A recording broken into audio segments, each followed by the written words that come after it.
Hi guys, so in keeping with the theme that I want to talk about, I'm doing some overlap with autism and other conditions. So one that I feel was actually quite relevant to now is depression and autism. So yeah, it's something that affects me in waves, so it comes and goes. But I'd say I'm quite a depressive person to begin with, which is a lot of fun. But how I know that I'm kind of going through an episode of it now is that my sleep schedule is kind of fucked up. So a couple of days now where I wake up at like, 20 to 7 seems to be a regular time, and apparently that's something you should look at. It's kind of the same time, and I wake up really early. Now I can kind of be productive, but I feel really energetic.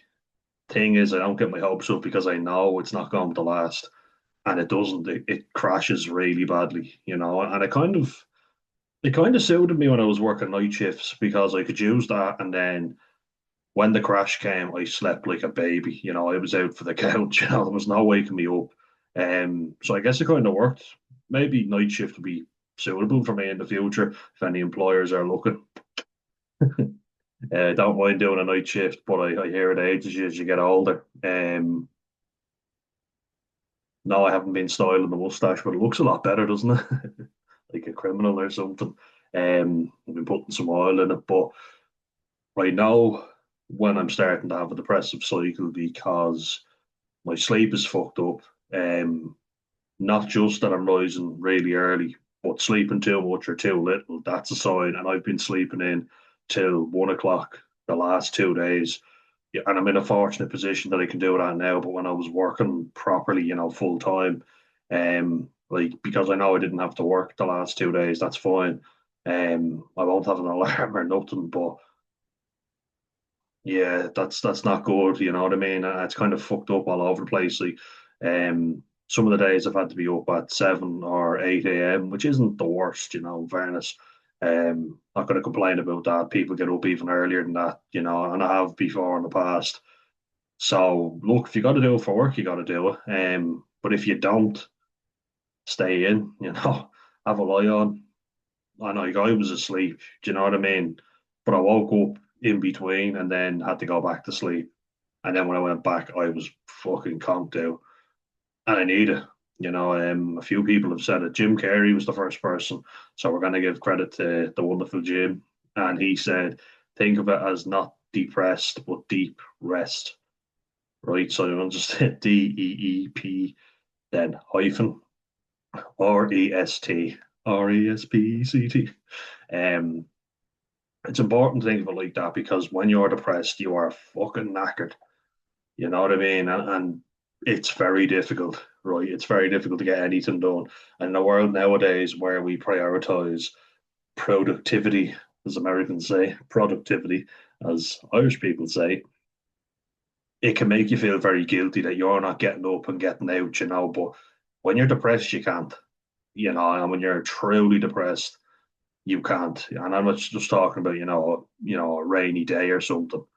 I'm talking about true fucking depression, which I mean, a lot of people on this channel can relate to. And I'm not judging anyway, but I want to just say, when you are and when you're not. I can't make you do anything. Nobody can, but don't fool yourself into thinking, I can't do anything because I'm depressed. If you know that maybe you could be productive in a particular day, or if you are feeling bad, I get it. Look, completely get it. But there's still stuff you can do. Like, even though I'm feeling shit the last few days, I've done 2 walks today, gotten out and done something in the garden, did the dishes the last 2 days, make myself some food. That's something I'm good at.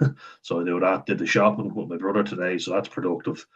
Doesn't have to be huge. I think we always think we have to set ourselves these massive fucking goals, don't we? But we don't. And I'm not here to go, well, what was me and all that stuff. What I'm here to do is take a more practical approach to it and kind of go, look, here's what it is. Here's how to deal with it. You know what I mean? Like I give empathy to people for sure. If they need it, no bother. And if I know they're depressed, like my brother, when he was really depressed, I knew he was, and he didn't need me hounding him or hassling him. But then at one stage, I was like, look, I get it, But at the same time, you cannot be sitting on your arse doing nothing all day. That is not going to help you. And he thanked me for giving him a foot up the hall. And sometimes I need a foot up the hall from him, like, so sometimes it can happen where you do need a foot up the hall and it's the best thing for you. It's a bastard, it really is. And I don't know how else to describe it. It's a cunt as well. The worst words you can think of, that's what depression is. You're just miserable. You cannot get anything done. Your brain is slowed down. Brain fog is a key sign to it. Um, and it's just a fucking nightmare. What I'm looking at today is the overlap with autism, right? So just before I go into the nice Venn diagram that I'm going to show you, I want to just say why it would affect me because of my autism in particular. And the reason being is that, I usually think there's life reasons, there's life circumstances. I don't just think depression is plucked out of thin air. So like for me, there's certain things that I don't grasp when everybody else is grasping them. Social cues, you're behind everybody else, and you feel it as well. You feel like you're socially inept. Now a lot of people say I'm a lot more socially outgoing than most people, neurotypical or neurodivergent. But I've had to work incredibly fucking hard for that. When you're like an outcast all the time, naturally you're gonna feel like, oh, it's me, I'm the problem.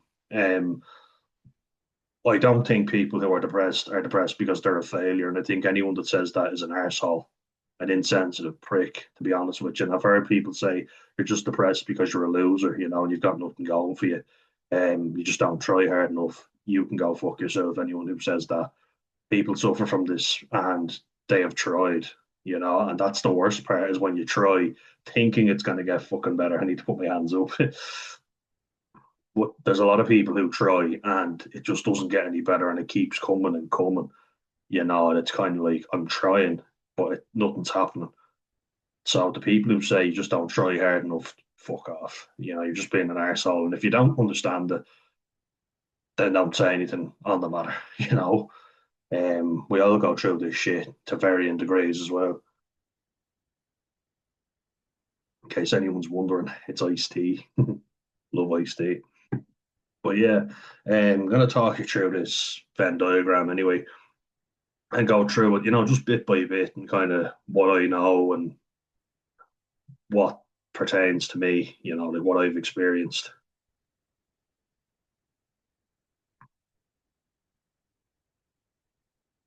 So here we are now.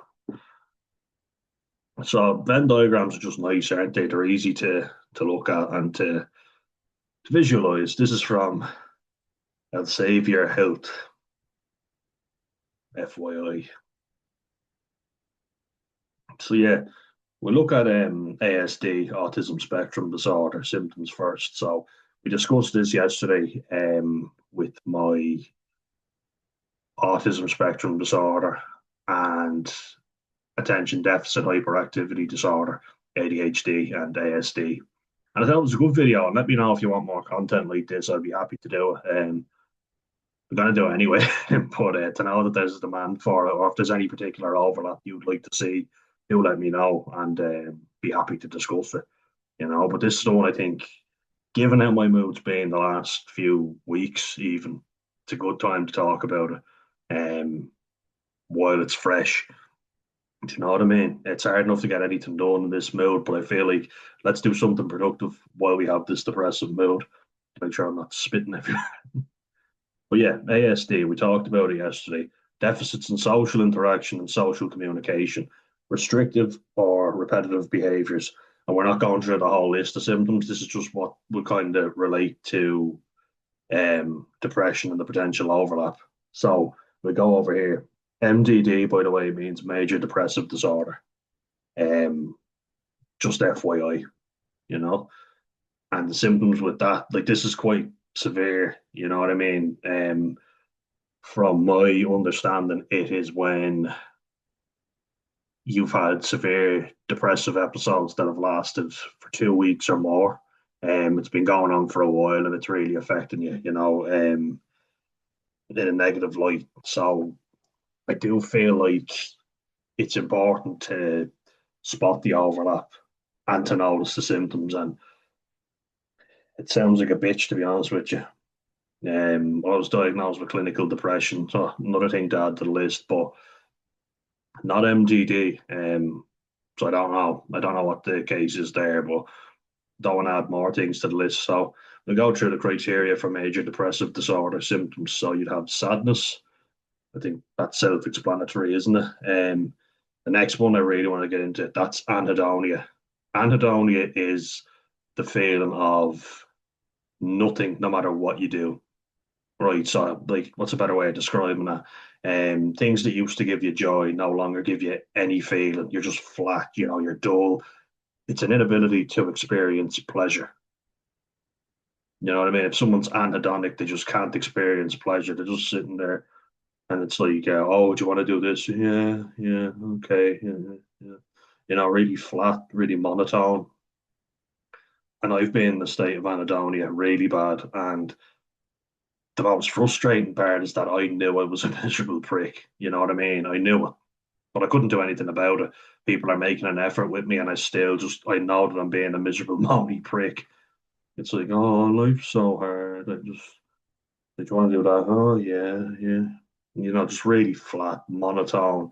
You're not getting joy in anything. So I used to run, used to do boxing, used to do all like rugby. Rugby be a big one for me, football.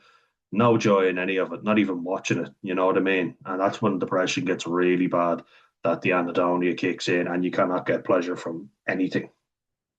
Nothing gives you joy. And that's how I know I'm getting into a bit of a depressive state because I'm going to see swimming. I'm going for my walks, I'm doing stuff, I'm getting out in nature. I fixed the lawnmower, I'm doing a bit of gardening. I was doing my coaching for rugby and I could feel it coming on, and I'm getting good now at spotting it. And I do recommend that if you can, you start spotting the signs yourself. A family member, even have them ready to point it out to you when they notice the difference because it will help you in the long run. Trust me. Anhedonia is just a complete lack of joy, not getting pleasure in anything. And that's another thing that I've noticed that I wanted to mention was my sex drive has gone way, way down. So I don't think I need to explain that much more. But I'm not looking forward to an interaction with a female partner. Put it that way. You know what I mean? Or my desire for sexual encounter goes completely down. Um, it's non-existent. Do you know what I mean?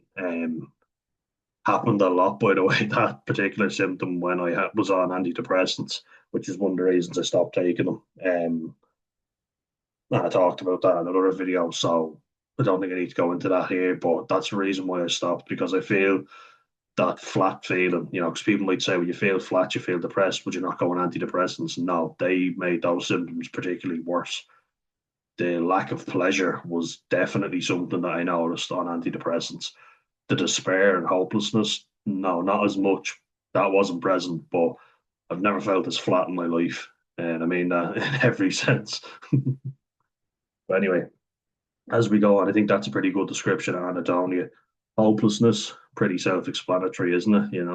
Um, but to highlight sadness and hopelessness, this isn't just necessarily, for 1 or 2 days. This is like, oh my God, I'm just so sad. I'm tearful all the time. But people say tearful, right? And I've heard other people like Dr. Patrick McKeown of St. Patrick's Hospital, near St. Patrick's Cathedral, the mental health hospital. I've heard him say this and I thought he's nailed that. He said sometimes when people are depressed, they haven't even got the wherewithal to cry because they're not anything. They're not feeling any sort of emotion. So I don't know. Tearfulness is here just under feelings of guilt or worthlessness, which I definitely feel. I'll get to that in a sec. But um, sometimes I'm so flat that I don't cry, and sometimes I'm so sad so I guess sadness will be there, but I'm so sad that I'm numb, can't even produce any tears. Do you know what I mean? And it's fucking horrible. weirdly enough, and this is such an oxymoron, but when I came off Lexapro last, I was happy that I was sad and crying, if that makes sense. So something upset me and I started crying. But then I was like, holy shit, I'm starting to feel again. Do you know what I mean? Which is weird, but it is a good thing. And my brother not being on his antipsychotic medication, he's starting to feel like I'm starting to fucking feel again. I'm feeling like I'm feeling again. You know what I mean? It's a hard one to explain, but it's like my emotions are back, but I know how to deal with them now, and that's a great thing. So that's what I encourage, and DBT and CFT really do help with that. That's why I keep going on about them because they really fucking work. Yeah, so hopelessness is you can't really. I think there's more to it than that, right? But the future looks very bleak. I'll never get a job. I'll never find someone I love. I'm worthless, and that's next. But I find it very hard to plan for the future now, and I'm just going to say it like as it is. That's why I'm grateful for every day.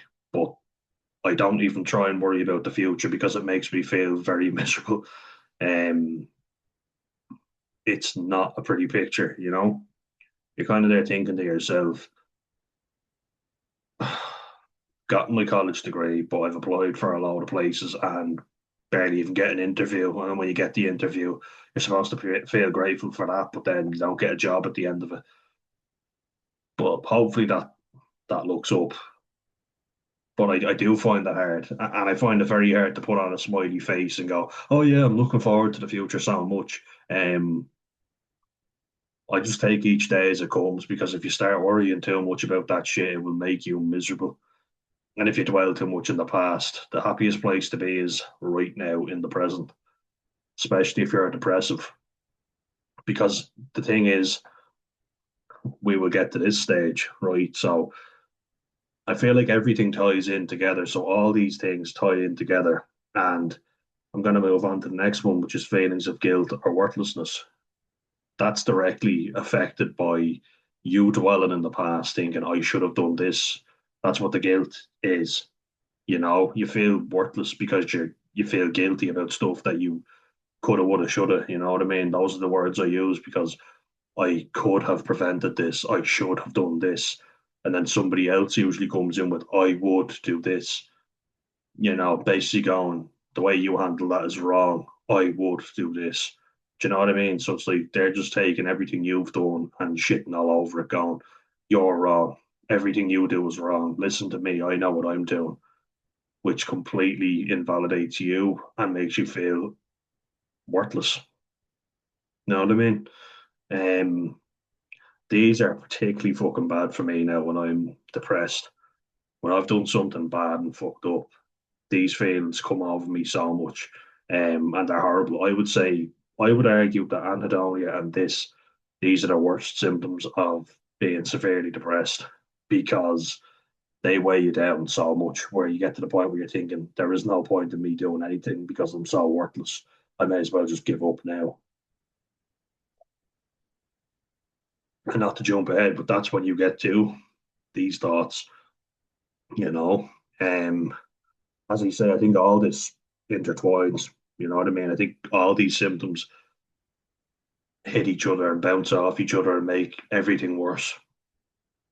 Tearfulness. Again, I have an issue with this because I find in this type of state, I'm at my worst, but I can't cry because everything is flat. And if you think about it, it was used as a description for bipolar disorder, where elation is the wheels going really fast. Patrick McKeown used the wheel to describe it. It was on an Aware talk, which I think is really good. And check that out if you want to watch some good mental health talks in Ireland as well. Like if you're Irish, like I am, it's nice to hear a local voice rather than hearing always American or English. I know it's good anyone talking about it. I want to just state that, but at the same time, hearing a voice that's more local and recognizable, I always find that better. Don't know about you, but it does help. Then you're like, well, there's help near where I am. There is hope. Sometimes I do get tearful and I get very upset. Definitely, yeah. Um, but when I'm truly depressed and have anhedonia, I don't feel anything. I'm numb, completely numb. I don't feel fuck all because I just feel like absolute shit. I can't feel anything, so I can't cry because I can't even get myself into that sort of state. But there are certainly moments now where I do tear up and just get very upset. It's usually where I feel like I fucked up so much, and these feelings of guilt and worthlessness take over. You know, um, for sure. And in particular, when my brother opened up about being bullied, and I felt guilty about not doing enough. Then he asked me not to. Then I felt guilty that I threatened someone for information on what was going on, and then it was made out that I was a psycho, and I thought I was overreacting to the situation. Then I did something about it, and my brother gave out to me about it, and went mental, and I like, can't fucking win here, no matter what I do. And my advice on that is ask the person what they want you to do. Then again, a lot of people, like my mom, will say if she's happy with one thing and then she'll give out about it the next time. They're like, but I asked, I kept asking because I wanted to know you were happy. Are you happy? Is everything okay? She'll say yes, just that, everything's fine, stop worrying, but then go, oh, no, I'm unhappy with this. This isn't right. And I'm like, that's why I fucking asked, and I feel like people don't understand that. And I think this ties in directly with ASD.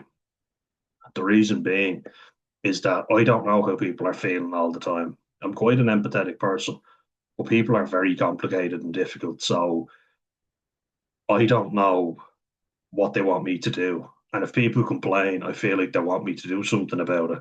And if I can, I always offer to.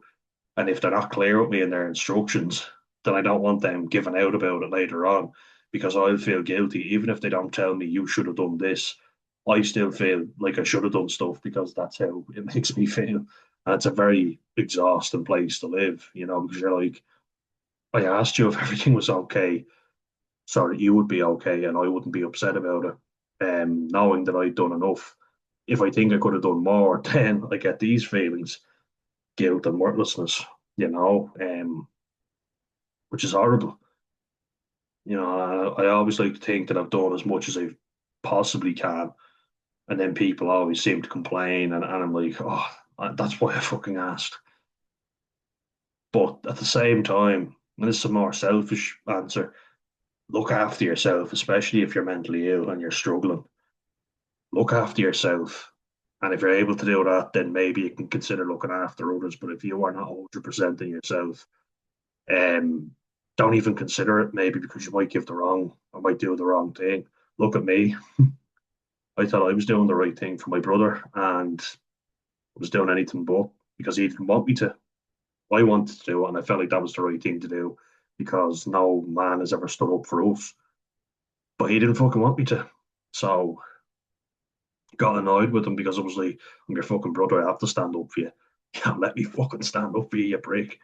But he didn't want it, so everybody's different.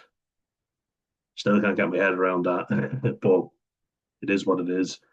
So tearfulness, I'm not sure. It's really something that I'm not 100% sure on. Um, but I have definitely bawled my eyes out before, and it's made me feel better. So if you can, I would encourage you to cry. Because it does help. And we don't need to get into all the shit. Real men cry. It's okay to cry. Just fucking do it. And if you don't feel comfortable doing it with someone, do it somewhere on your own. Simple as, suit yourself. Why not? I won't fucking judge you for it. It's obvious that there's something upsetting you. You know what I mean? But do it where you're comfortable doing it. Don't do it somewhere where you're gonna feel awkward about it. You know what I mean? If you reveal very emotional information to a group of people, just make sure that you're comfortable with that group. Because I've made that mistake before of being very open with a group who I thought were good people to be open with, and it turns out they weren't. So just watch out for that. Do what you have to do, but also be careful. Mind yourself and don't be vulnerable around the group that are going to look after you. You know what I mean? It's just not good. You'll have more shit to worry about because those snakes will go behind your back and do something that they shouldn't be doing. It's unfortunate, but I'm just saying it, to be realistic and so that you're protected. Last thing I want is people suffering to go through more shit. Changes in appetite or sleeping patterns. I was only just talking about that, wasn't I?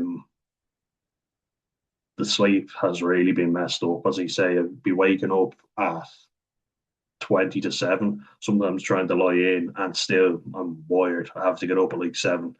And this is when I don't have to get up some days where I'll just get up. Then other days sleeping in really late, but loving every fucking minute of it because sleep is so important. And you obviously need it. If you're knackered, you obviously need it. So that's the important thing.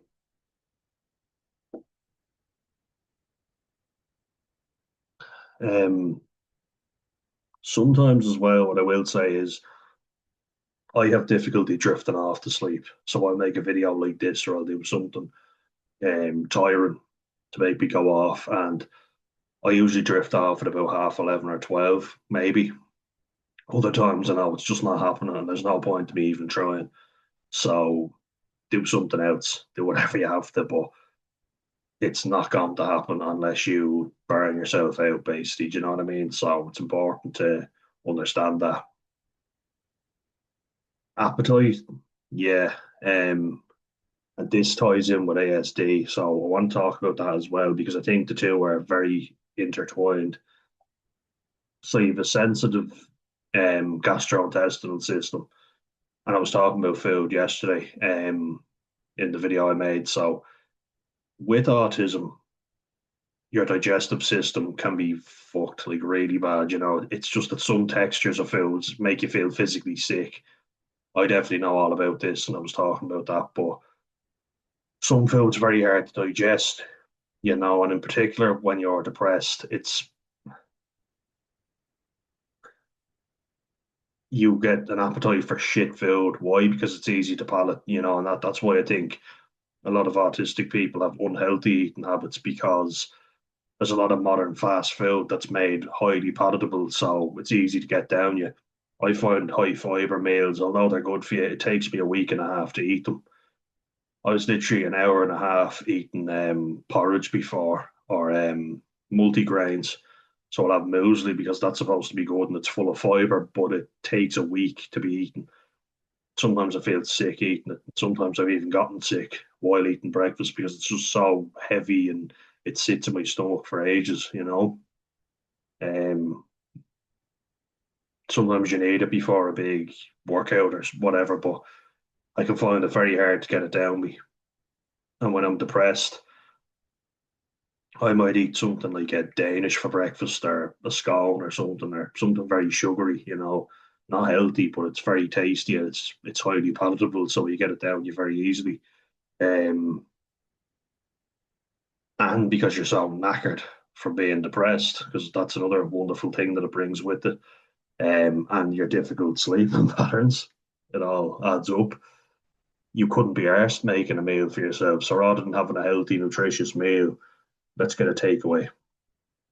Um, And as you say, it comes on and off with me with depression. So my eating schedule can be all over the place, and my eating habits are very unhealthy, which is never a good thing.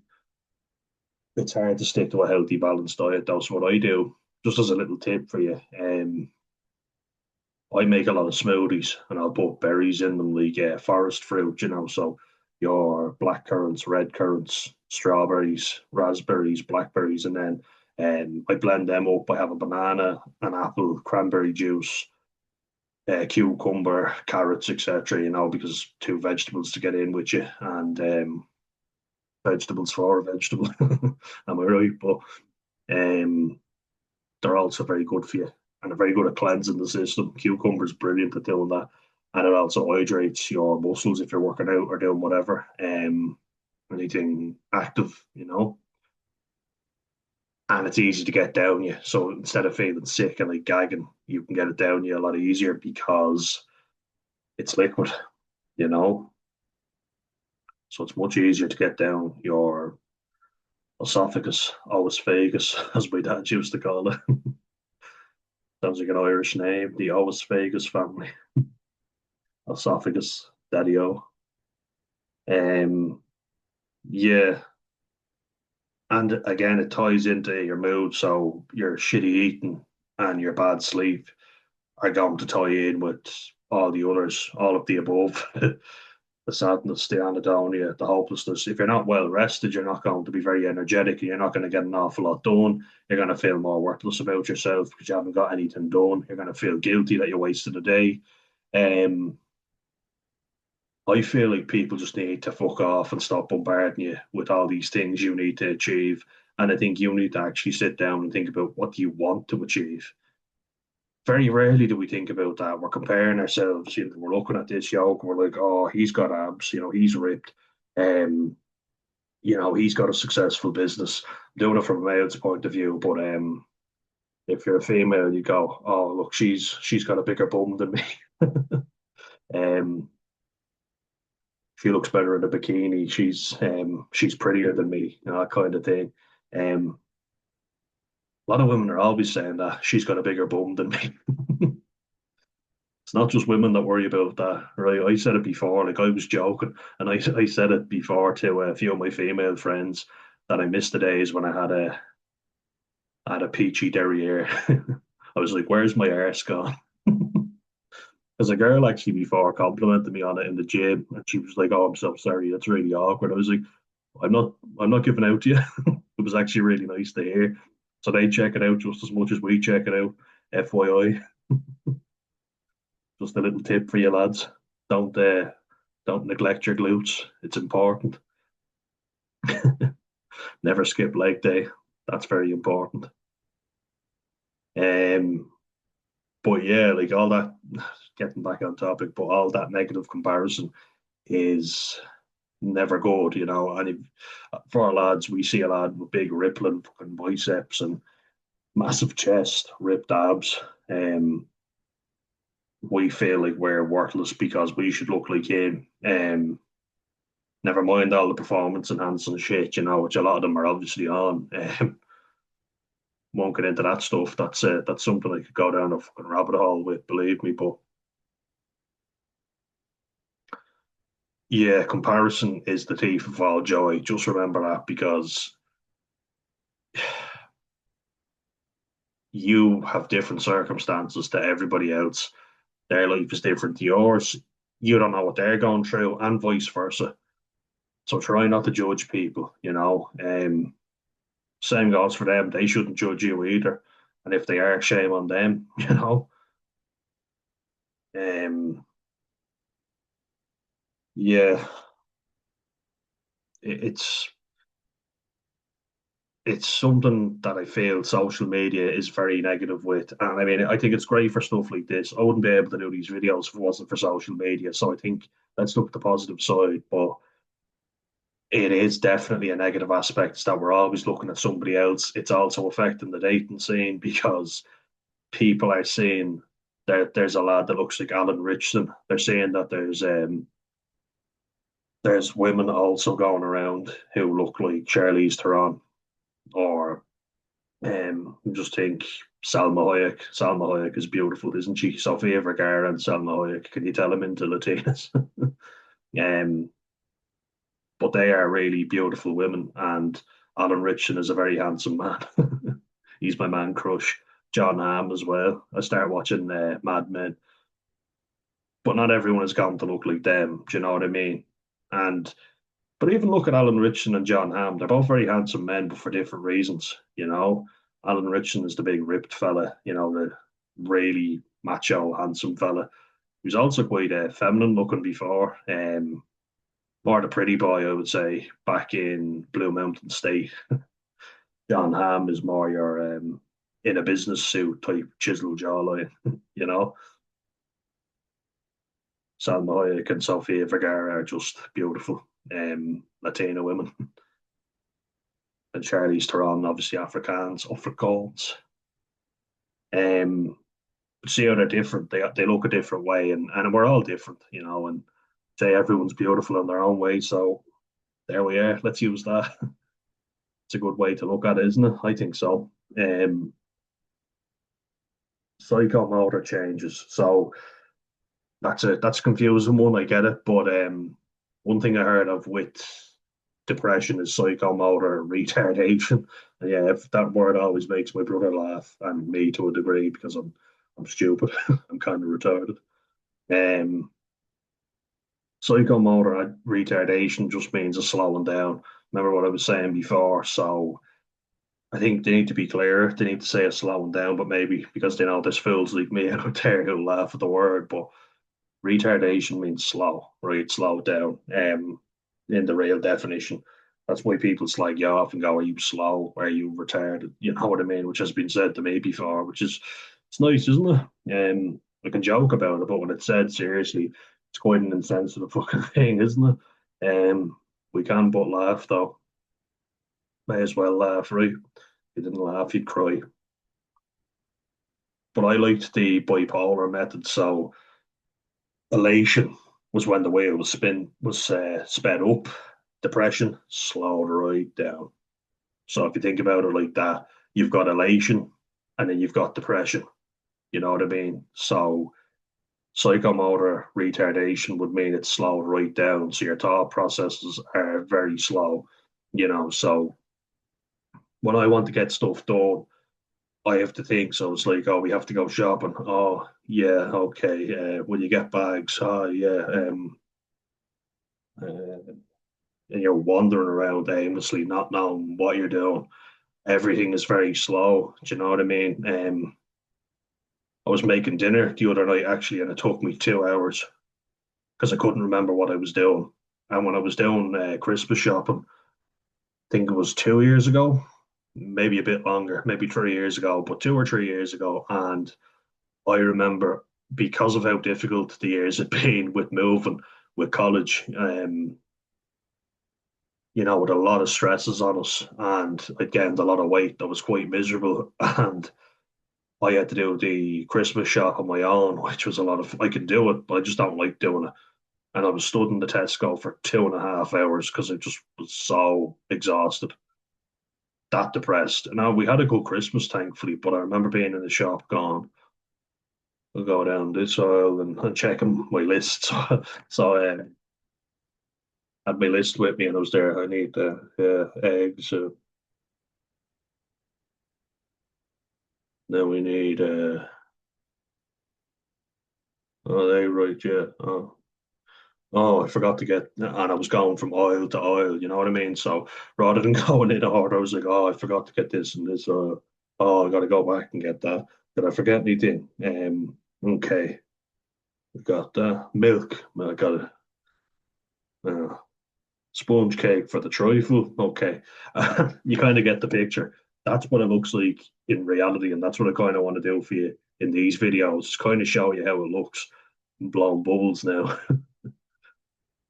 Um, Everything is slowed down when it's sped up for me, people know because I'm like, oh, I need to get this and this and that. And the flip side is you forget a lot of stuff because you're so fast. You're going, oh, I need that, I need that.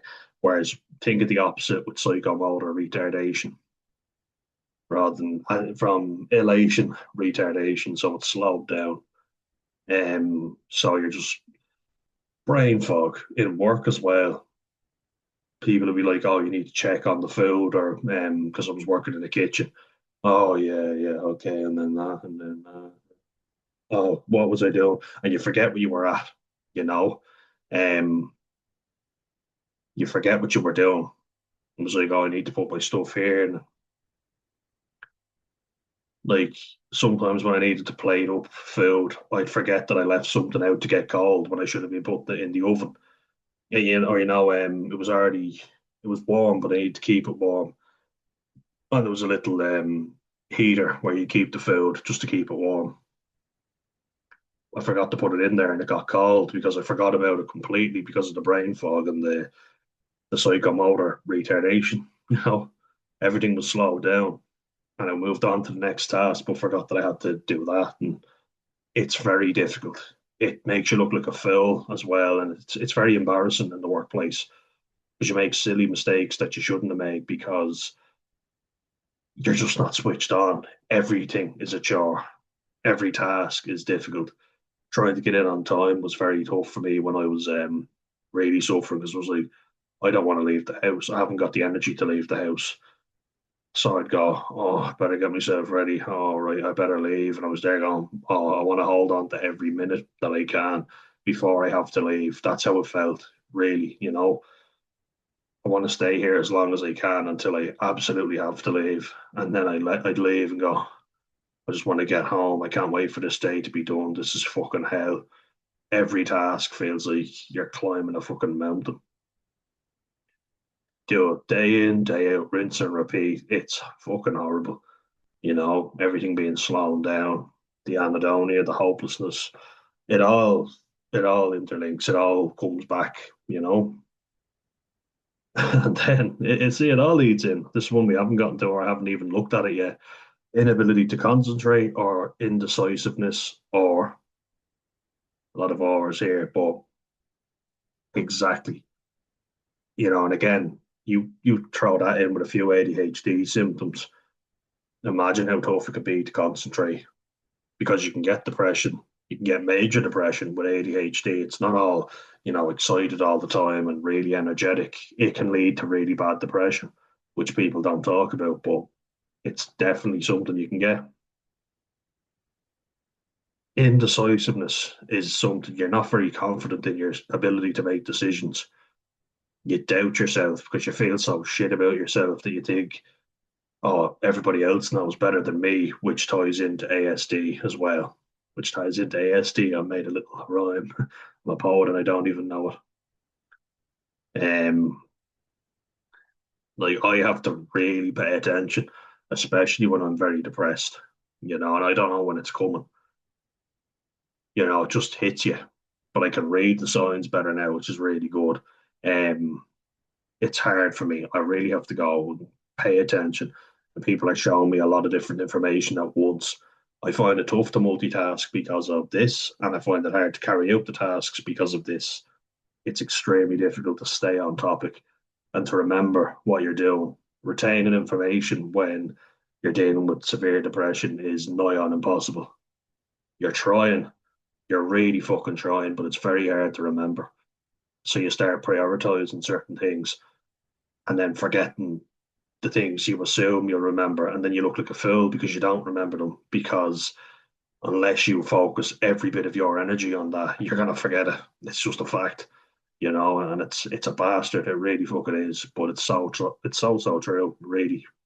Um, and indecisiveness. Where do you want to go? I don't know. Where do you want to go? So you let people make decisions for you. Do you know what I mean? Because you can't be bothered to make decisions. You find it hard to stick to stuff because you're very unmotivated, you know. And this is why I found it very annoying when I was in college. Do you not want this or do you not want that? Or what do you want? Or I was like, I just want to make it through the fucking day without topping myself, to be honest with you. It's very hard to say that to people every day though. Um some days will be better than others, naturally, yeah, but my constant feeling a lot of times was this down the bottom. And that's when you get to dangerous territory. So all of the above rolled into each other is very bad, but it can ultimately lead to this, which then can lead to carrying out the actions to do it, which I've done. That is thoughts of death or suicidality. And when you get to that stage, it's very dangerous. And the reason you get to that stage is because I can't do anything right. I can't make a decision to save my life. I can't concentrate. I can't stick to any of my goals. It takes me a week and a half to get anything done. I can't focus on anything. I feel worthless. I feel guilty by what I didn't do. I feel guilty by what I didn't do. I feel like I didn't act correctly. I feel like I was weak. I feel useless at everything I do. There's nothing that I'm good at because I just haven't got the energy to do it. I feel hopeless because what is there to look forward to? And this usually kicks in after you've dealt with depression for a few years. When it's come and gone, you realize it's never going to leave fully. It's always going to be there. and I want to be a beacon of hope, but I just want to say how difficult it is to live with these feelings. Because you see people who are masters of their craft or, doing a job and everything seems to be working out, and you can barely get by each day. You know what I mean? Getting up and getting out. That's the fucking reality of it, which people don't seem to take into account. So when people say they're depressed when they're not, it really takes away from people who are struggling with all these symptoms day in and day out. You know what I mean? And who are we to question whether they're faking it or not? Because it's obviously it's hidden, it's invisible, you can't see it. But spend enough time with the person and you'll notice the signs. The anhedonia, just nothing feels pleasurable. How many things do you do in life just because they make you feel good? Well, take away that feeling. Would you still do them? Probably not. Now multiply that by 100. That's going around every day. I don't do things sometimes so that I feel good. I do them so that I don't feel as shit, which is very hard to motivate yourself with, isn't it? The sadness. What I will say is sea swims do make me feel really good, but some days they just don't make me feel shit, but it's worth it, you know. And the days when I don't go, I feel it a lot more. If I can just get myself in, I know I'm going to feel better for it. But sometimes it's so hard. It really is. It's hard to psych yourself up. And then we look at how autism and major depression overlap potentially. Irritability, yes. So when you're like, oh, just leave me alone. I don't want to do that. Leave me alone. Stop bothering me. So you go, oh, do you want to go on a walk? Oh, okay, yeah. We'll go in an hour. And then an hour comes, and you're still not ready. Oh, I don't know if I want to go or not. Go. Sometimes just get your shit on and go because you'll feel better after it. But the irritability, people ask me a lot of questions when I'm depressed. I'm like, yeah, good, yeah, all right. And I talked about it before where I'd get home from work, long day, fucking miserable, looking like shit, feeling like shit, feeling as worthless as I've ever felt, and posted a comparison picture where my big fucking belly hanging out. I've got blotches on my skin, really bad acne because I was in a kitchen and the grease was hitting my face, and I've never felt worse in my life. I felt hideous. I looked hideous. It was disgusting. And I was working a lot. I was going to college. I was still showering, washing. Um, but I felt fucking terrible. And I felt greasy. I felt manky. Wasn't nice.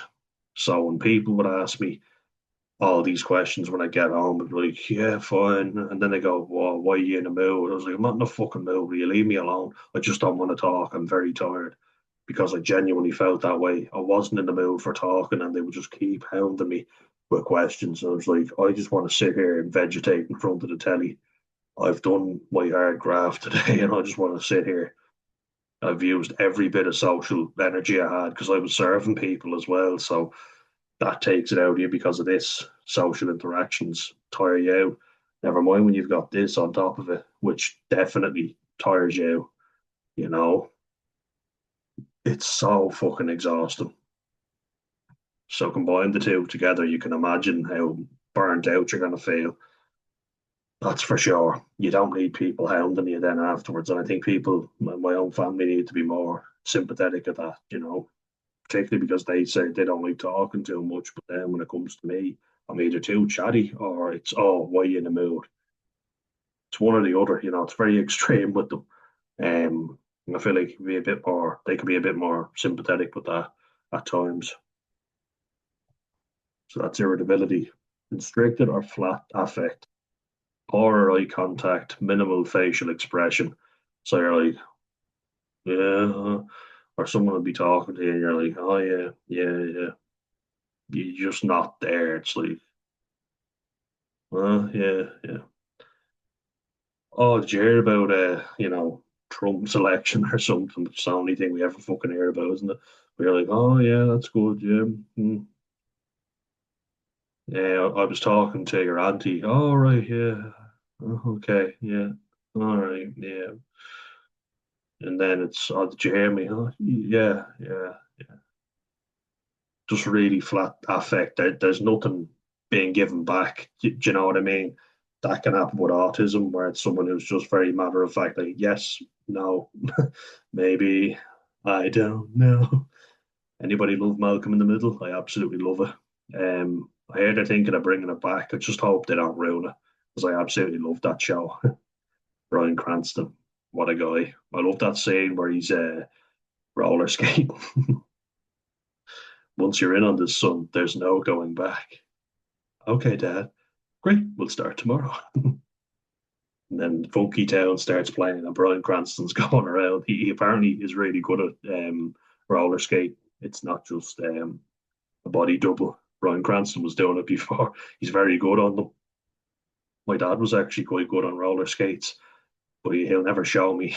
There's a video of him doing it, which is hilarious, but he'd never put the skates back on, unfortunately. So yeah, flat affect. You're not really giving much back. You're not really looking at anybody because you're in your own mind. You're very flat. You're miserable. You feel like shit. So you don't want to be talking. And look, why would you? It's pretty understandable, I think. Social withdrawal, big one. Yeah. And it's like if you feel absolutely terrible about yourself and you struggle with social interactions to begin with, as we talked about here, um, you feel terrible in yourself, you feel worthless, you feel hopeless, suicidal even. The last thing you want is to be going out and having to put on a brave face. You haven't got the energy to do that. You can't fake it. And I've gotten to that stage now where I'm like, I'm not arsed faking it with people anymore. Things haven't been great for a while. So I'm not arsed pretending like they are, you know. Oh yeah, wonderful. Yeah, oh excellent. Oh, no, I haven't got the energy to do that. So fuck that. I'm not going to be doing it. Plus, a lot of times you do not feel better having socialized with people. I found I went out with my mates before, and if they ever suggested a physical activity after I'd been at my most depressed, you know what I felt? I felt terrible. And a lot of them, I have to say, made me feel bad, because I'd come last in certain things when before I used to be first. I used to be better at them physical stuff. Now I'm not because I put on a lot of weight and I'm very unhealthy, I'm unfit. Don't surround yourself with people that do that, that make you feel shit about yourself. I used to be good at doing physical activity. I still am, but not as good as what I was because it was a very bad depressive phase. It's never gotten that bad again, thankfully, but it comes and goes in waves. And I know it's not going to last forever. And that's the beacon of hope I'll give to you. But don't surround yourselves with people like that. And sometimes just say, look, can we just sit, go for a coffee or something, or go see a movie? I'm not in the mood for anything physical. Um, but if, sometimes your mates are going to say it, and, just for a laugh. But I remember feeling really worthless because I couldn't do something or I felt bad about myself. You don't want to be around people who rub that in. You know what I mean? It's not good. It's not going to help you. So don't surround yourselves with people like that. Sometimes you're not going to be at your best and you're going to lose and stuff. It's good to just laugh it off and go, haha, all right. And don't be too serious either, because sometimes I'd be a bit of a dickhead about that. So you have to win at everything. No, you don't. So take it easy. You don't have to win at everything. Some people are naturally going to be better at you, better than you at certain things, and that's okay. Um, it's just when they start rubbing it in and saying, "Oh, you're shit," and it's like I already feel pretty terrible. Thanks for that. um, and I'm guilty of doing that because I was surrounded by a lot of people who did that to me when I wasn't doing well. So I became the type as well, and I have to take responsibility for it. When I was being a dickhead to people, it's like, okay, don't do that. Try and encourage, and don't be an arsehole. And I find if you're not surrounding yourselves with people who are highly competitive, it won't bring it out in you because I was always highly competitive to begin with. And I was an arsehole. I was very serious all the time. I couldn't accept losing. And that's being a dickhead. You will alienate a lot of people being like that. And rightly so. So I'm glad I learned that lesson. Um, but other people shouldn't do it to you either. It's just I hate all that competitive shit now because it's exhausting, and it's not important long run, you know. Low motivation, low motivation to do everything. Socialize, to play sport, that was a big one for me. So I was like, I felt like I had to play games, but I didn't feel like I wanted to. ever, for a very long time. I felt like it was a chore. I hated going training. I felt like I always had to go up with an excuse. Um, I went from being very physically fit, strong, but also I could run quite a bit to all of a sudden, you know, walking any distance made me feel exhausted because I was so overweight and very unhealthy. And when you look back, you think of how fit and healthy you were. It makes you feel very miserable thinking, I used to be like this, now I'm like this. My God, how have I gotten so unhealthy? It's shit. It's a fucking horrible feeling. And you know what else? And I want to just talk about this because it's something that I want to say that I think is very important. We all attach certain goals to feeling better, don't we? And feeling like we'll cure our depression if only we get to a certain goal. That does not work a lot of times when you are clinically depressed. And I'm not saying my depression is worse than anybody else's or anything. No, no. And the reason I'm saying that people pretending that they have clinical depression when they don't, I'm saying it because if you know you don't and you can still function pretty well, but you feel a bit sad, that's not depression. I hate to break it to you, but it's not. And there are people that do really suffer with it, way worse than me, by the way. There's people who are bedridden. That's not their fault. That's because it's gotten them so down. I count my lucky stars that I was able to pull myself out of bed. Some people can't because the depression is too bad. And I can't even imagine. My heart goes out to those people. It really does. But it's so hard to get to where you want to be. Like I had a goal um, after being 128 kilos, right? So nearly 20 stone bang on. Well, it says that it is 20 stone bang on, right? But when I weighed myself on the weighing scales, it said that I was 19 stone 12, so bordering on 20 stone, 127.5 kilos to be exact, actually, I should say. I felt horrendous. I thought I wasn't going to ever lose the weight. I started exercising again and I got to 120 kilos, yo yo back up to 122. Couldn't stick in a proper weight and stopped playing rugby. Couldn't last any length of time. So overweight, so unhealthy. Did a little bit, yeah. Played a few games, did all right, but still quite overweight. And then I set myself a goal, and big shout out to Liam Malloy, who really helped me out for free. I might add, great lad. Um, I was like, I was lifting good weight, and I was actually starting to get back into good shape, but set myself a goal of losing weight and getting down to 110 kilos from 121. And if I got to that, 108 kilos. So, I mean, difficult enough goal. I got down to 106.5, 106.4 to be exact. So that's a pretty significant weight loss, right? So my weight when I started versus when I finished, I was 120 kilos bang on when I started at my first weigh-in, and I was 106.4 kilos bang on at the end. So first goal was 110 kilos, which I smashed, and I did.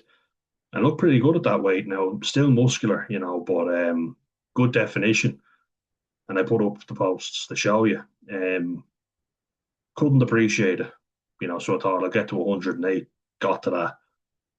Then ended up going even lower, getting to 106, and I still couldn't appreciate how lean I'd got, considering that I was nearly fucking 20 stone where I'd gotten to. You know what I mean? So at that point, from where I was to where I'd gotten to, given all the shit that had gone on, I was now over 20 kilos lighter.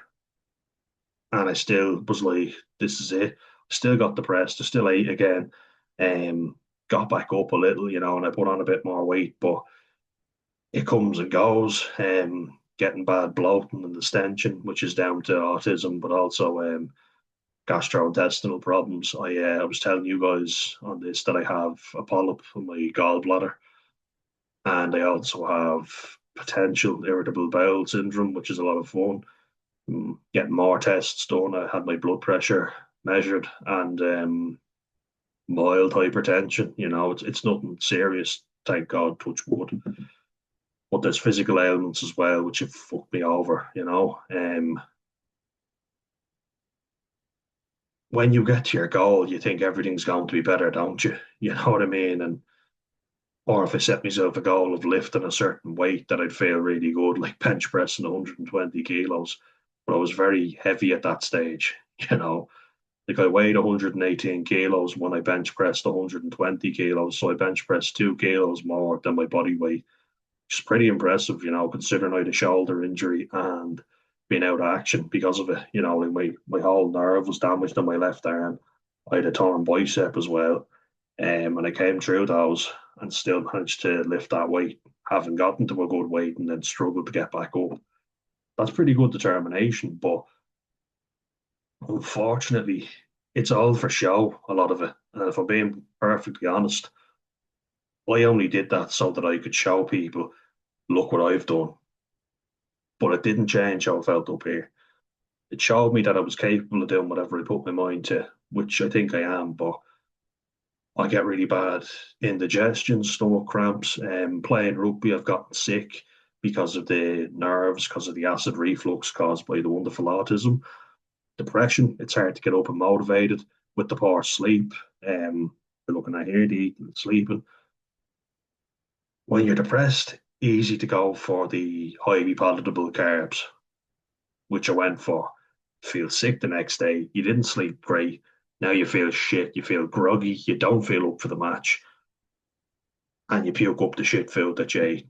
And sometimes I'd only eat, like say I'd make a smoothie for myself because I thought smoothie will make me feel okay. It's liquid, it's fine. So I'd have all the smoothie that I told you about with all the vegetables and the fruit. I might have a banana and an orange just to keep me going. Nothing too heavy. That always made me feel sick before a game. I'd eat something big after the game, but I didn't find that I needed a massive meal. Bad acid reflux, feeling sick, just couldn't do it anymore. Now I had goals of getting back to rugby. I did it, got back. Unfortunately, this bastard that is depression will sap any bit of joy and motivation you feel. So I think take every day as it comes and be grateful for the little things. Best advice I can give you. Do not worry about all the mad big goals. It's hard to achieve them, especially when you've got this shit going on. And I wish I appreciated that sooner. Now, there's a lot that I'm grateful for. And I mean that genuinely. My healthy family that are doing very well. Was in the sea with my mum and my brother yesterday, and my mum got out on her own for the first time. We didn't have to help her out. She didn't want us to help her out. She said, I can do it myself. Me and my brother are anxious, but she was perfectly fine, which is great. So that is a huge thing. And I'm grateful for that because I'm not always worried anymore. That's a really good thing. And she's seeing people. My aunties were over and they were all in good form, which is really good. And I'll be seeing my auntie tomorrow and Saturday. So no, it's good. It is. And I'm grateful for that. Grateful that I've got the garden looking nice and I've got everything set up. Just enjoy the great weather, sit in the back garden and enjoy that. That is the main thing, really is. We talked about the problems with eating and sleeping, which feed into each other. Difficulties with executive functioning. So yeah, what that would kind of come down to, I think, is bathing, wouldn't it? So like washing and showering, brushing your teeth, and executive functioning. I would imagine is looking after yourself. I think it is. Yeah. So I used to shower twice a day, without fail. Um, Hyper clean. I've always been good where it came to that. Especially when I was working in the clean room, my hygiene was impeccable, I will say. I was showering 3 times a day sometimes, but my skin got really dried out. So what I try and do now is I like having one the night before I go to bed because I find that I'm not getting the sheets or anything dirty. So I go to bed feeling clean. I wake up, do some physical activity, and if I'm sweating, I'll shower after that. You don't want to be a manky fuck sweating all over the place. Um, bit of gardening or something, you'll have a shower after that. But I won't have one first thing in the morning. I'll have one at night because it's hard enough to get myself ready in the mornings. So that's what I'd say executive functioning means. I find this works for me because it's very hard to function when you're depressed and really struggling with it. So getting up in the mornings is the hard one. I think a lot of people will agree the mornings are extremely tough when you're going through all of this shit over here, you know. Um, so I think the important thing is to manage everything, plan the night before. If you need to get stuff ready, like your bag or whatever you need shit to put in it, like laptop, put it in, get yourself a lunch. Again, what I used to do was make a smoothie and I bring that in with me. Or sometimes I'd intermittent fast, I was in work, so I'd get through a bit of work. Then my appetite would pick up because I wouldn't feel hungry first thing in the morning, you know. And talking to our friend again, Leah G, 8010, doing a lot of back and forth, Leah, aren't we? It's great to have you on board. Keep the comments coming, please. But you were saying you don't eat a breakfast, and I've done intermittent fasting before, and it's something I was thinking of going back to because I feel like when I do some exercise before eating my first meal, it speeds up that metabolism. The problem was playing rugby. I had to eat something, before training or the days of the game. You don't want to do physical activity on an empty stomach, trust me. If you're doing any sort of manual labor, which I was normally doing, you don't want to do it on an empty stomach because you could faint or you could make a mistake in work and then it's your arse. You know what I mean? You don't want to put yourself in that situation, but certainly something I think I'll consider now, just to help that digestion because it's been very awkward eating that first meal in the mornings. But executive functioning, yeah, brushing teeth. Sometimes I'll only brush my teeth once a day, when normally I'll do it twice a day. Um, I'd say more so where it affects me is cleaning the house. So I'll have days, like I said yesterday with the ADHD video, where I'm super productive and I'll clean the whole house top to bottom. Then I'll have other days where I do fuck all, get nothing done. And that's been getting harder over the years, I find. So when I get days where I'm super motivated, I'll do fucking everything. You know what I mean?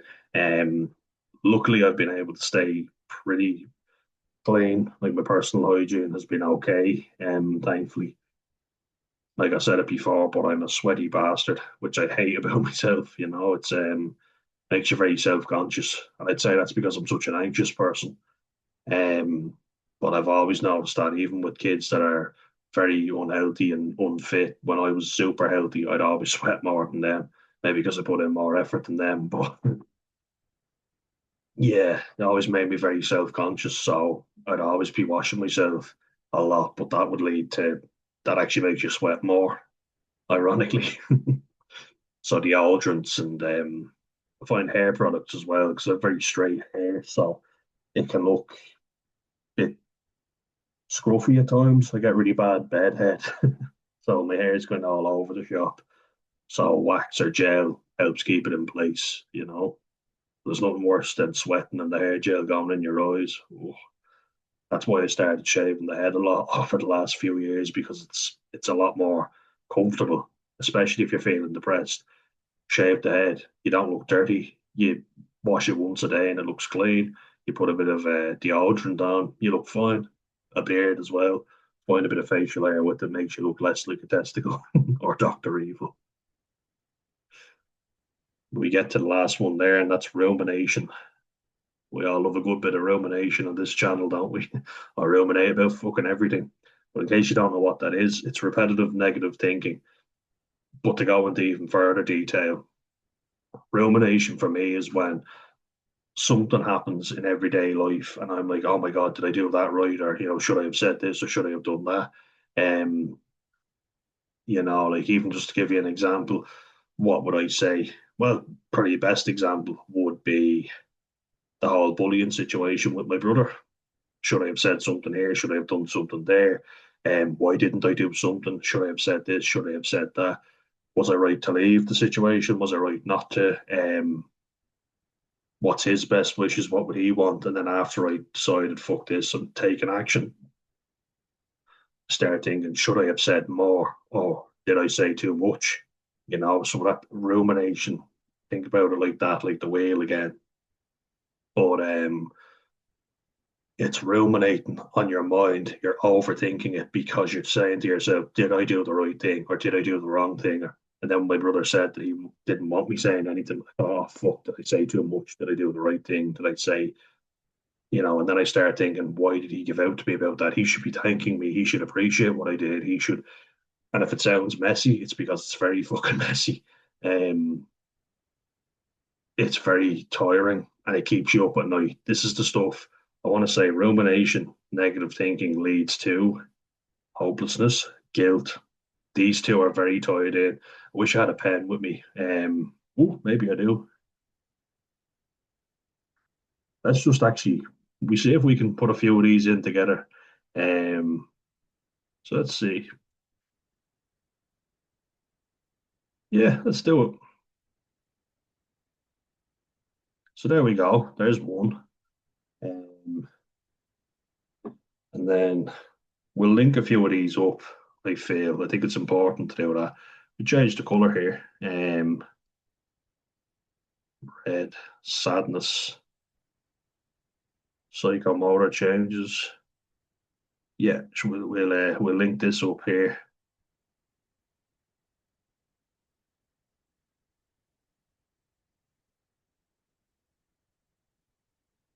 Well, look at my technical skills and how good they're getting. There's a few here that I feel really link up to each other.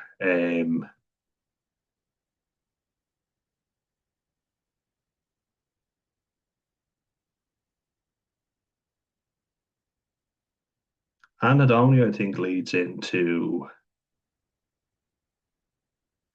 a lot of things. So we're going to put that in there. We're going to put this in as well with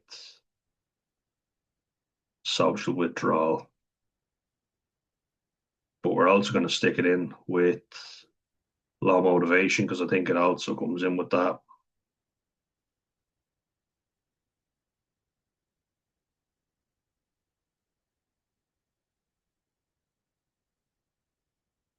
And then, of course, like hopelessness would come right under your negative thinking. So I'm just conscious that we've got green here and then we've got a bit of blue. We go, oh, that's a nice color, a bit of pink to make the boys wink.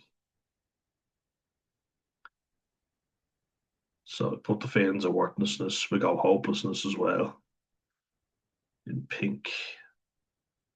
Hopelessness, I feel like, leads to social withdrawal. It's ironic because we've got red here and we've also got white. Bon Jarrig. Bon Darrig. That's pink in Irish. It's literally white red because that's what you get when you mix it together. Hopelessness, and I would say the rumination and the negative thinking. So we go across. Oh, it's getting kind of messy, but we'll do our best.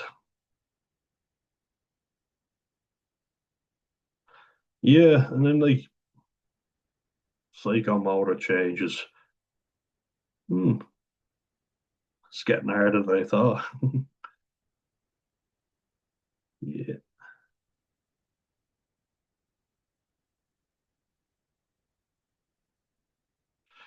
yeah. Say we go with. Nah, that's too close to it, isn't it? Black. Go for the miserable one of black. So psychomotor changes. I go with difficulty in functioning, low motivation as well. Um, yeah, it's gonna go with it for suicidality, but I feel like it's dark enough as it is. Dark red. Dark red's probably an even better one, isn't it? So we go with that.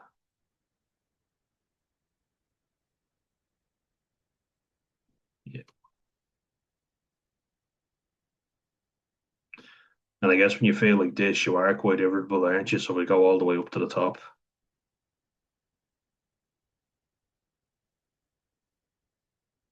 Sadness, as I say, it's kind of self-explanatory. I think it's a bit vague, but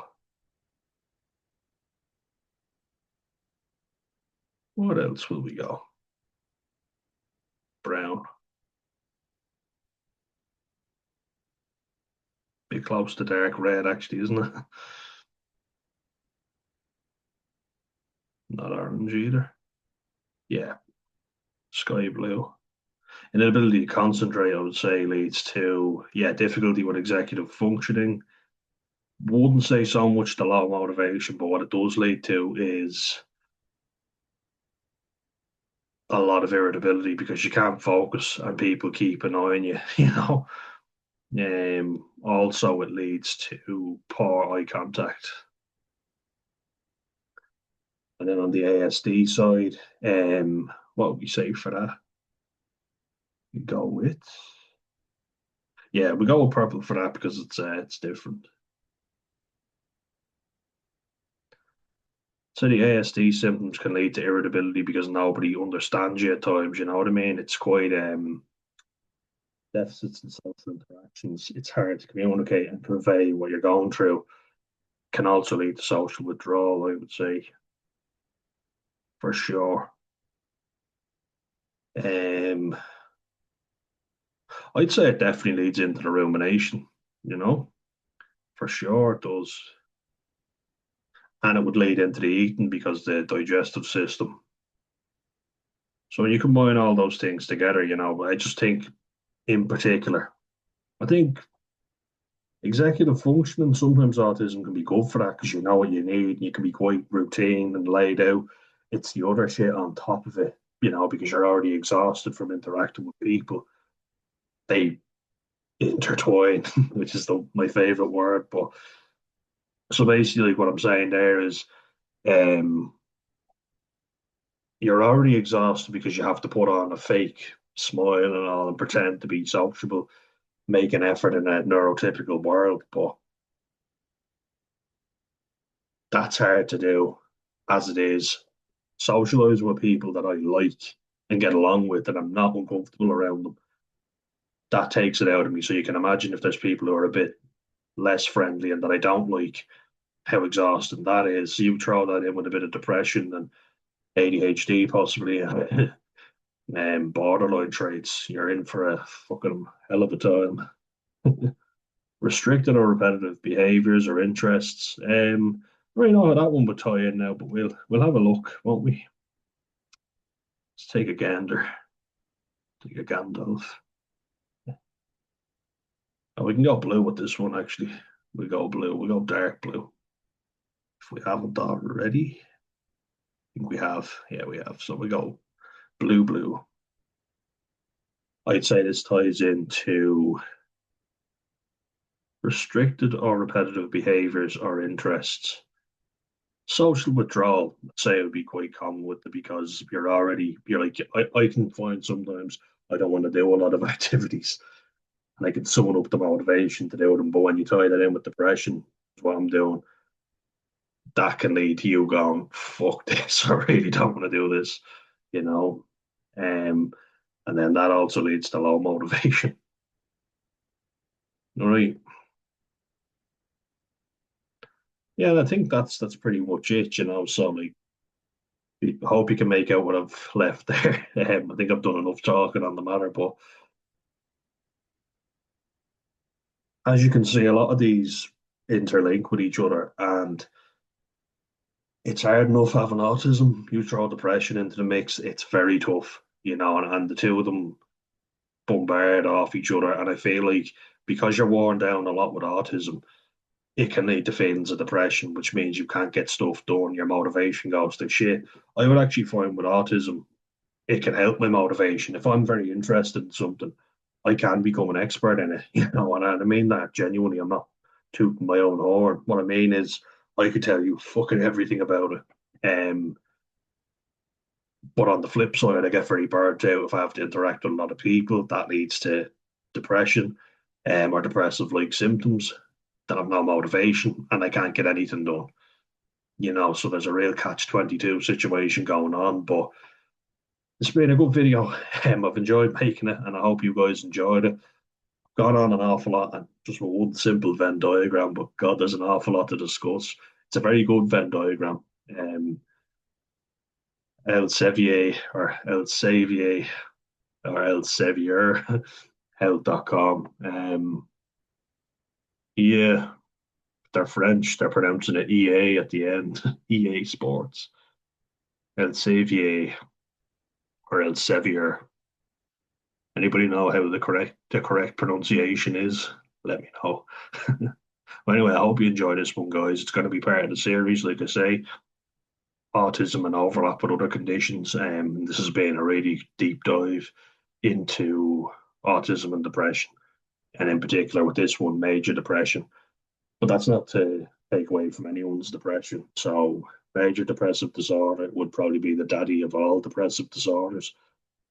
But you've got other ones, this time, yeah, which would be persistent depressive disorder, which is like constant, unexplained minor depression. So, like as you say, it comes in cycles. Tom Hardy has dysthymia actually, and he makes a good video on how to deal with it. I think jujitsu is how he coped with it, and he's got quite a creative mind. So there's a good video by him on that, and he's not the type of person you would normally associate with it, but very good video from him. And there's a lot of good information out there, guys. So with depression, I feel like it's important to always say, have hope, please, because look, I'm still here and I've had all of these symptoms, all of them, and have all these too. But to varying degrees, people will have them to varying degrees. As you say, you could be bedridden. Sometimes I have really struggled even just to get out of the fucking house. I've always managed to get out of bed somehow, but as you say, I could be in bed till like 2 or 3 in the afternoon, be fucking exhausted. Worst thing you can do then is beat yourself up about that, feel guilty. Now, if you know you're not feeling the worst, but you stayed up till 4 in the morning on your phone watching TikTok, that's why you're exhausted in bed. That's something you can change, you know. See how you can feel it. There are things you can do. Go for a sea swim. If you're not near the sea, go in the pool, local pool. And if you're not near a local pool, find a puddle or a bathtub. Cold shower. Another good way. I do that from time to time. Much prefer to sea, but do a cold shower as well, and that makes me feel really good. So yeah, look, and I don't always follow all my own advice. But what I do is I sea swim a hell of a lot. I walk every day without fail, even if I've woken up late, which I don't encourage you to. But sometimes you need it. And, you know, the things that keep me well are getting me sea swims in. And yeah, I know before someone goes, oh, it's great to live near the sea. If we all live near the sea, isn't that? That's for me. You know, People say, well, for some. Yeah, well, it is well for me. Are you telling me that if you live by the sea, you wouldn't? And there are people who don't, but yeah, you might not be near it. Have a cold shower. I'm sure you could do that, you know. Um, like rather than judging people based on what they have that you don't, what do you have that they don't? I'm sure there's stuff for you that you could do. And there's lots of people, as you say, that live down here that don't go sea swimming, but have the sea at their doorstep. So maybe if they went swimming, that'd be something that'd make them feel better. Try not to drink too much alcohol because that's definitely going to make you feel more depressed. Something that I have to keep an eye on a lot because I do love a good drink. I am Irish after all. Um, yeah, you got to keep an eye on that, and it'd be hypocritical of me to say that I don't overdo it because I have absolutely keep an eye on that, because it can fuck you up big time. Um, but like I say, have stuff that you do that makes you feel good. I go for 2 walks with the dog every day.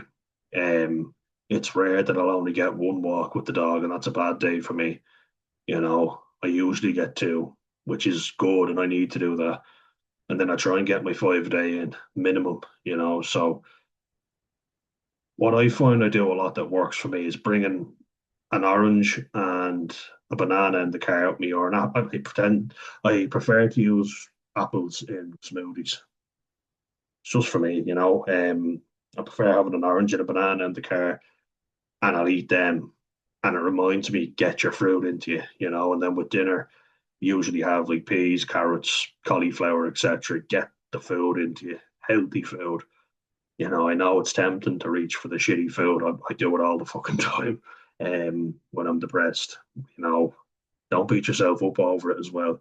If you're gonna eat the shitty food, fine, but eat good food too and get exercise would be what I'd say to you. Don't beat yourself up over having the shitty food, but have good food and exercise. Do you know what I mean? And don't think as well that because I got up at 1 o'clock, I got up at 1 o'clock today.